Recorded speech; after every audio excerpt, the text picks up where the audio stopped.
vou falar um pouco sobre teoria do conhecimento, gnoseologia hoje. Preciso da atenção dos senhores, ok?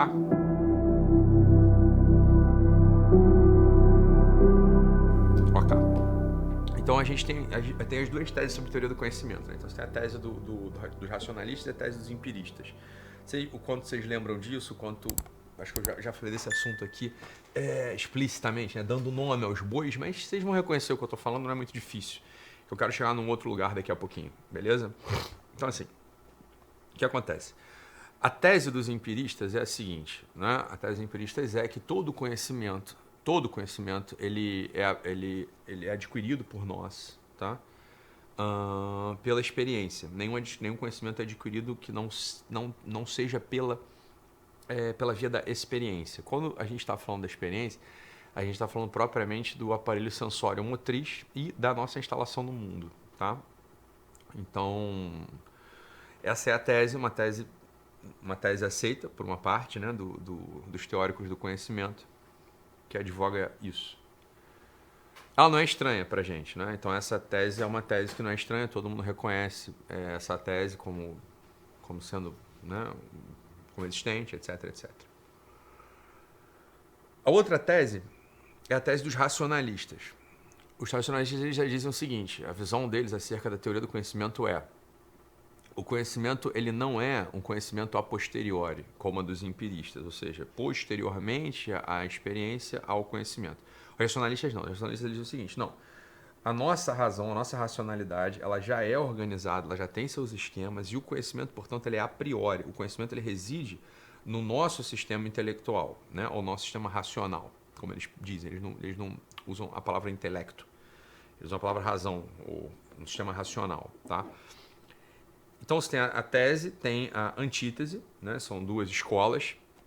Existe uma terceira escola que é a escola da síntese, né? Então você tem a tese, a antítese, e existe uma síntese, que é a escola dos empiro-racionalistas, ou dos racio-empiristas, enfim. É a tese que tenta articular as duas escolas, tá?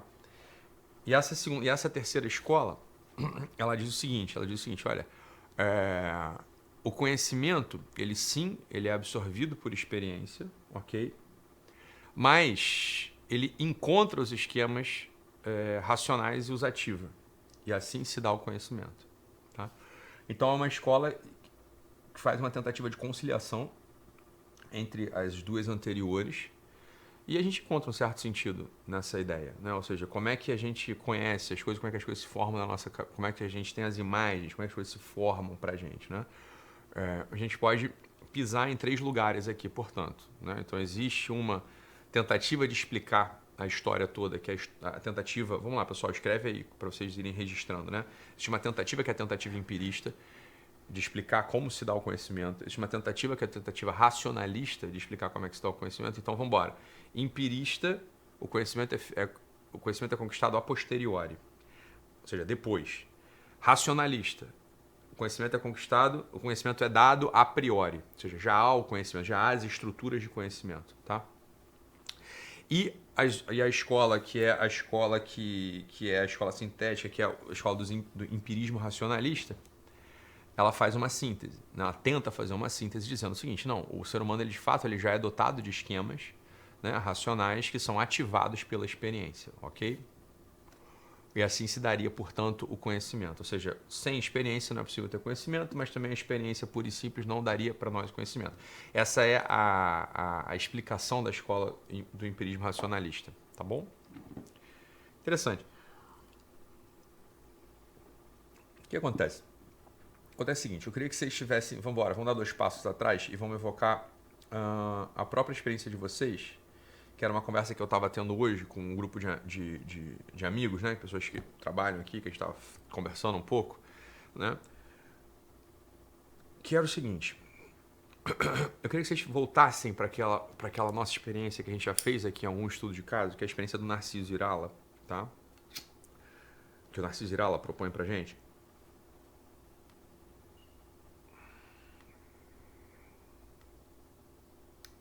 Que é aquela ideia, aquela experiência da gente tentar evocar imagens, né? Evocar imagens de toda sorte. Então vamos começar com uma aqui. Podemos tentar fazer essa experiência de novo, né? Ou seja, fechem os olhos, por favor. E fechem os olhos e imaginem, exatamente, imaginem um ponto. Um pontinho branco.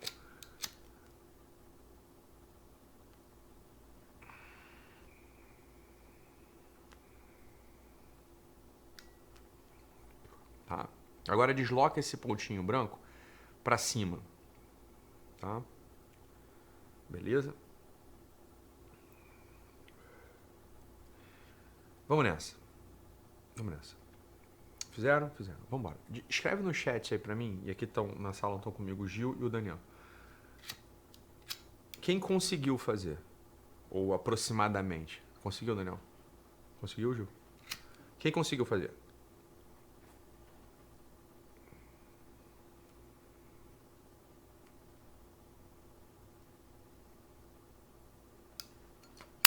Conseguiu? Quem conseguiu fala conseguiu, quem não conseguiu fala não conseguiu. Pronto. Há algumas pessoas que podem não ter conseguido fazer.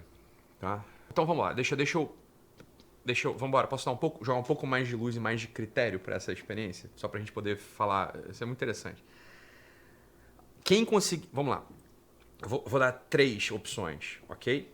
3 opções. Quem conseguiu mesmo, ou seja, você quase. Como que você tivesse visto a coisa. Essa é uma opção. Aí você pode botar assim, vi. Tá? Vi. Algumas pessoas que não conseguem ver, mas conseguem imaginar o que está acontecendo. Tá? Ou seja, imaginar a imagem do que seria um ponto e uma bolinha. Você consegue já pegar uma sutileza de distinção? Uma coisa é você fechar o olho e ver o traço. Outra coisa é você conseguir imaginar imaginar que você está fazendo. E há quem não consiga sequer imaginar o desenho. Tá? São 3 opções. Então, vi, imaginei ou não. Alguém consegue... Vamos vir... A maioria das pessoas viu, hein, Daniel? Olha que interessante. Você imaginou. A Maria imaginou. A Leila imaginou. A Ana imaginou. Que legal. Legal, legal. Percebe? Olha a sutileza. Não vi nem imaginei a Cláudia. Eu só imagino. É isso aí, a Lucinéia. Na verdade, eu imaginei. Não consigo ver, mas imagino o caminho. Vivi não viu. Mas imaginou, Vivi? Assim, não é nada. Olha que interessante. Vamos ver esse esquema aí.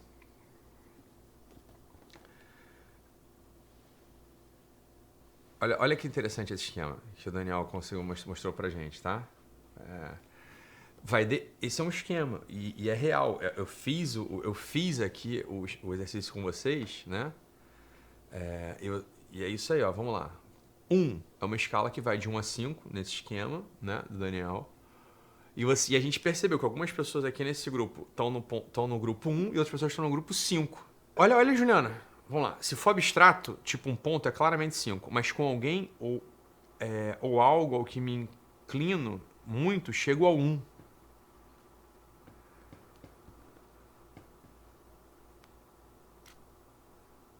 O Eduardo, olha só. Olha a experiência que vocês estão tendo. Não consigo imaginar o rosto ou o corpo todo do meu avô. Só um ponto focal entre o peito e o pescoço. Tá? São imagens vívidas, mais de coisas e momentos que acontecem. 3.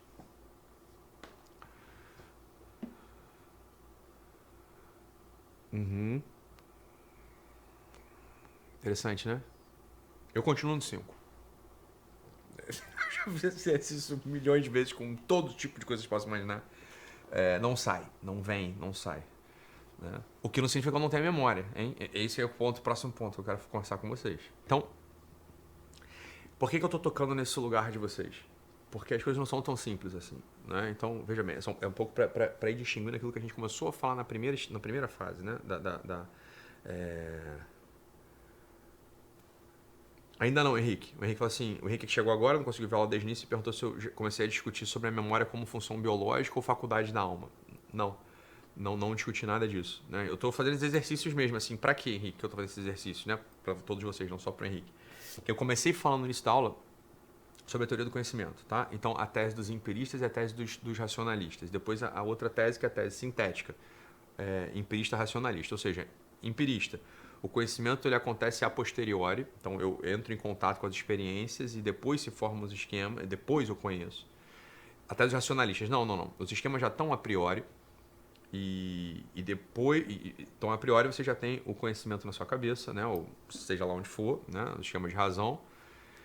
E a tese dos empiristas racionalistas é: você tem os esquemas, mas eles são, entre aspas, ativados, ou sem aspas, ativados pela experiência prática e real, né? Tá bom. E aí, ótimo. Disse isso e vim para o exercício. Primeiro exercício do Narciso Irala, o pontinho. Segundo exercício, o exercício da fantasia, ou vamos chamar de fantasia, entendendo que não é... Fantasia tem muitas acepções possíveis para o termo fantasia, tá? Vamos chamar aqui, doravante, essa capacidade de ver de modo mais vívido ou menos vívido as coisas de fantasia, tá?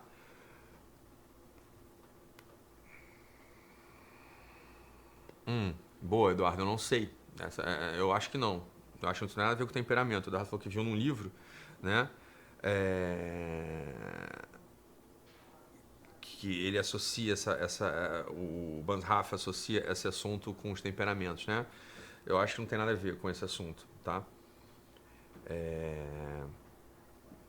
Mas vai saber, né? E aí pronto, aí eu disse isso, dito isso, o que eu quero dizer é o seguinte, vamos lá, vamos desconectar agora só pra gente não fazer confusão. Isso é uma distinção conceitual muito importante. A memória, ela não tem necessariamente a ver com este processo, ok? Com o processo de você conseguir visualizar neste nível as coisas. A memória, no limite, ela não tem a ver sequer com isso, dado que uma pessoa que tem essa operação, como eu tenho, por exemplo, né? O meu é um 5 redondo, assim, né? No sentido, um 5 pleno, grosso, não tem nada ali de diferente do 5. É um vazio sem fim. Esse meu espaço interior, ele é absolutamente inabitado. E eu tenho memória, né? Eu penso, eu tenho memória, eu conecto, né? Eu evoco, eu articulo, eu faço tudo. Né? Ou seja, eu tenho de fato, né? Eu não visualizo as coisas no nível 1, eu e todo mundo que é nível 5, né? Não visualizando no nível 1, mas funciona. Né? Funciona, pronto, sem maiores percalços. Tá? Pode ter uma memória melhor, pode ter uma memória pior, é isso aí. Tá? Deixa eu conectar com uma outra coisa aqui. Pode?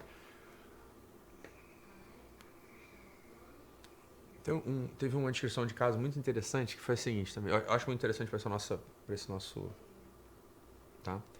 Que é uma descrição de caso que depois foi muito usado em psicologia do esporte, até. Tá? Que é o seguinte: um sujeito ele sofreu uma lesão, né, cerebral, na qual ele perdeu gravemente a memória de curto prazo. Tá? Então ele não lembrava mesmo de nada, nas coisas que ele fazia no dia, ele não se lembrava do que ele fazia naquele dia. Tá? Mas tinha memória, né? Até certo momento da história, ele se lembrava da história pessoal dele, ele se lembrava tudo. Né? Então, não se tinha esquecido quem era a esposa, quem eram os filhos, o trabalho dele, nada. Mas o que ele precisava, o que ele tinha feito no dia anterior, ele já não conseguia registrar para o dia seguinte. Esse é o cara, tá?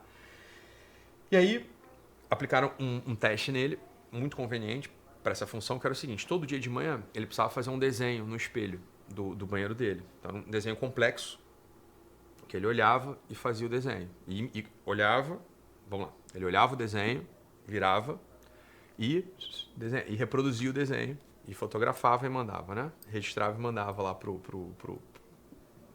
pesquisador. Olha que interessante. Conecta comigo aqui, isso aqui é importante. O sujeito ele não tem memória de curto prazo, ok? Ele nem se lembra desse exercício mais no dia seguinte. O fato é que ele olhou pro esquema, pro desenho e desenhava no espelho. Fazia foto e mandava. Esqueceu. No dia seguinte ele, tem que fazer esse exercício aqui. Olhava pro desenho, fazia o desenho no espelho, mandava foto. Pronto. No outro dia, ele olhava pro desenho e fez isso por 8 semanas, se eu não me engano. Tá?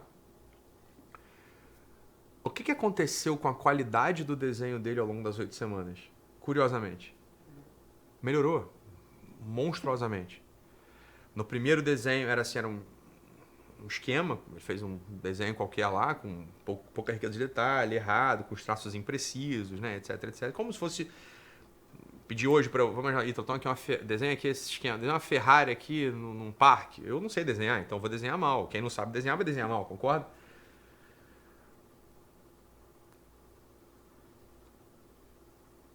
Mas com esse sujeito que não tinha a fixação da memória, curiosamente o desenho dele melhorou muito ao longo das 8 semanas. Ficou muito mais preciso, mais rico, né? Com perspectiva, com etc, etc, etc. Né? Então olha só o que eu estou falando para vocês aqui. A gente está indo para uma outra, estamos já falando de uma outra camada desse grande universo chamado memória. Né? Então primeiro a gente estava falando lá da fantasia. Que é isso, algumas pessoas têm a capacidade de visualizar vividamente ou realisticamente uma maçã, outras não têm capacidade nenhuma de realizar vividamente ou realisticamente uma maçã. Agora a gente está falando de uma outra coisa, o sujeito ele não tem a memória de curto prazo mais, ele não se lembra do que acontece com ele no dia, mas ele vai ganhando uma habilidade, né? Ou ele vai ganhando um tipo de memória específica, né? Quase como que uma memória motora, talvez. Né? Então ele não tem a capacidade de evocar, ou seja, ele não se lembra, ele tem amnésia mesmo, ele não se lembra do que aconteceu, mas a capacidade de desenhar melhor ele conquista. Né? Ele conquista isso. E aí esse estudo, por exemplo, esse relato, ele vira uma base para a teoria do esporte, inclusive. E tem uns estudos muito interessantes em teoria do esporte que são o seguinte: é um estudo interessante, tem um estudo muito interessante que é o seguinte: eles pegaram atletas de ginástica e quando o coach, né, o treinador, durante a execução do exercício do seu atleta, ele apontava, ou seja, ele dizia o seguinte: olha, cotovelo para dentro, por exemplo, né? Imagina só que o movimento ele é melhor feito com o cotovelo mais para dentro. Quando o coach apontava que o cotovelo tem que ficar para dentro, o desempenho do atleta piora. Tá? Atletas iniciantes e atletas de alto rendimento. Quando o coach ele dava duas informações, então cotovelo para dentro e punho, sei lá, e fecha e aperta mais o punho, né? Quando eram dois comandos, duas articulações ou dois movimentos, o desempenho não mudava, não melhorava nem piorava. Olha que interessante. E quando o treinador ele dava um comando externo, exterior ao atleta, então, sei lá, empurra até o teto, o desempenho melhorava. Tá?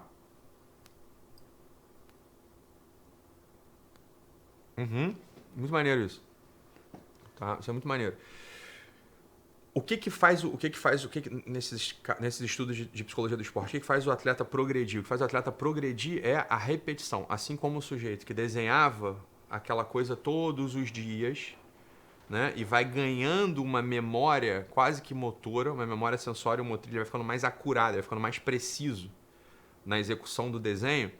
Um atleta ele melhora com a quantidade de repetições do exercício, tá? A quantidade de repetições de exercício. Se você, em um exercício, apontar, naquele exercício em concreto, você aponta que ele tem que botar o cotovelo para dentro, ele vai piorar naquele exercício. Mas se ele executa o exercício de modo correto, no tempo, ele melhora. Beleza? Por outro lado, se naquele exercício que ele não sabe executar de modo muito correto ainda, você aponta para uma finalidade externa ao exercício, ele melhora o exercício. Tá? Eu estou jogando coisas aqui, estou jogando informações, depois a gente vai discuti-las, vai aproveitá-las em outro momento, né? Mas eu estou discutindo aqui sobre o conhecimento como um todo, né? Então existe um conhecimento, quem vai dizer que não, que é sensório-motriz, que é um conhecimento da execução perfeita de algo, né? Ou mais perfeita do que fazia antes. Existe um conhecimento que é esse conhecimento de você pensar numa maçã ou lembrar de uma maçã e vê-la vividamente no seu campo imagético, tá? E existe um outro conhecimento que é o conhecimento mais profundo, que é aquele que, olha, eu sei o que é uma maçã, eu sei quem é minha mãe, eu sei quem é a Sâmia, eu sei quem são meus filhos, ainda que eu agora, se eu fechar o olho no meu campo imagético, não venha nada, né? Tá? É isso aí. Então existe um conhecimento, que é o conhecimento conceitual, ou metafísico, vamos chamar assim, Existe um conhecimento que é o conhecimento imaginal, tá? E existe um conhecimento que é o conhecimento sensório motriz. Beleza?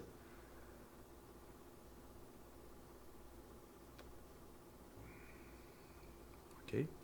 E o que é curioso é que a gente percebe que o conhecimento do meio do caminho, ou seja, esse conhecimento imaginal, ele pode estar ausente em pessoas com alto rendimento. Né? Agora, o conhecimento do saber mesmo as coisas, se ele está ausente, a pessoa ela cai, ela não sabe. Ela não sabe. Ela não lembra, não sabe, não articula, não vai para frente. Né?